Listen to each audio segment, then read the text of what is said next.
I love to fantasize since small. So I love to think about things that I can't see around us. And my mom used to tell me that, yes, of course, there are a lot of things that you can't see around us. And she's very right. I learned that there are actually microorganisms. There are so many bacteria, so many microorganisms around us that we can't see. And there's this one thing that changed or motivates me to go into microbiology, which is my father was actually diagnosed with kidney failure. And over the time, so I learned that microorganisms such as E. coli actually could cause kidney failure in human, and E. coli could spread through contaminated food. So therefore, I was very determined at that time to become a microbiologist to learn more about microorganisms. So I always wanted to be an artist. So I love to draw. I love to paint. So I actually spend days and nights, in front of a drawing pad and draw. So I even told everyone, my parents, my relatives, that I just want to do one thing, which is drawing. So although things have changed, I become a scientist, but I still find arts in science. So I draw in my daily job.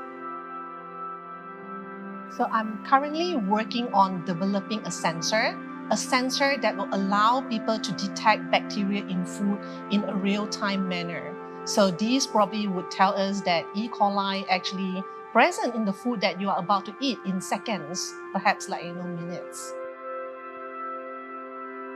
In 5 to 10 years, I think most likely I'll be still working in this lab. So what could be different would be probably by that time we will have the prototype ready, and in the very soon future, we want everyone to be able to detect bacteria in food and no need to worry about this food could cause food poisoning. I'm Dr. Chai, and I am a food microbiologist.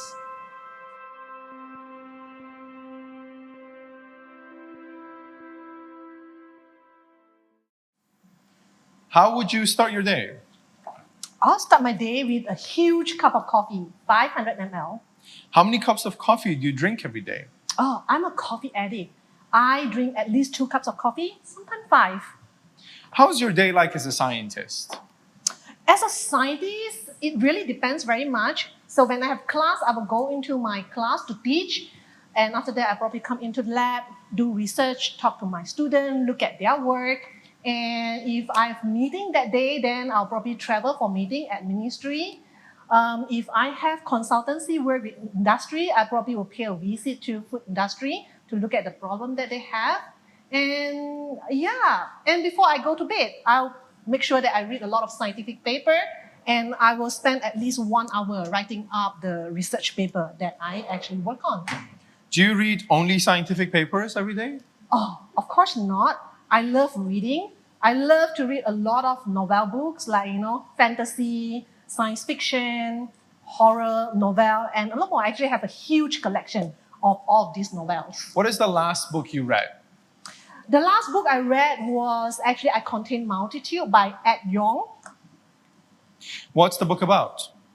Oh, the book talk about the microorganism world. So if you want to know about bacteria and microorganism world, you actually should read the book. It's very interesting. After reading the book, you probably will be very amazed that we humans are the biggest working microorganism. Half of us are actually made up of bacterial cells. Wow, I never knew there were so many unseen microbes around us. How can we see them? Oh, you can't see with naked eye. So of course you need this microscope under 1,000 times of magnification, so you will be able to see these teeny tiny bacteria.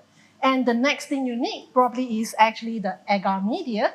That's something that I'm preparing right now to feed my bacteria. So the bacteria will be feed on this agar and they will grow overnight. So the next day you will see the million and billion cells of them growing on the agar surfaces. In that way, you will be able to see them. Can microbes see us? That's a very interesting question. So I always think about this question. I don't really think that microorganisms can see us. So in fact, we humans are probably the biggest bacterial cells or microorganism cells walking on this earth, that we are probably inside the stomach of another bigger organism. Yeah, we can see them. Can you share with us what your research is about? Well, I work a lot on foodborne pathogens. That is the bacteria that cause diseases through food. Other than growing them, so I'm trying to develop a sensor that will allow me to detect them in real-time manner. So that method actually is based on detecting the smell produced by bacteria. So different bacteria produce different smell. So in that way, I probably would have a sensor that smell your food and tell you, oh no, it's contaminated with salmonella. Wow, that is interesting. When can we get this product? Not so soon. We are now still in the very beginning stage of the research. Hopefully in 5 years' time, we will be able to have the first prototype. What's the most rewarding part of your work? The most rewarding part is when I see the happy face on my student or my industry partner that I actually help them to solve a problem, that I actually answer the questions that they have always wanted to know about. What is the most important value to you? For scientists or researchers, I think integrity is the most important. Success without integrity just meaningless. How do you manage stress? I talk a lot, just like right now, so I'm talking a lot because I'm stressful. What is your impression of Merck?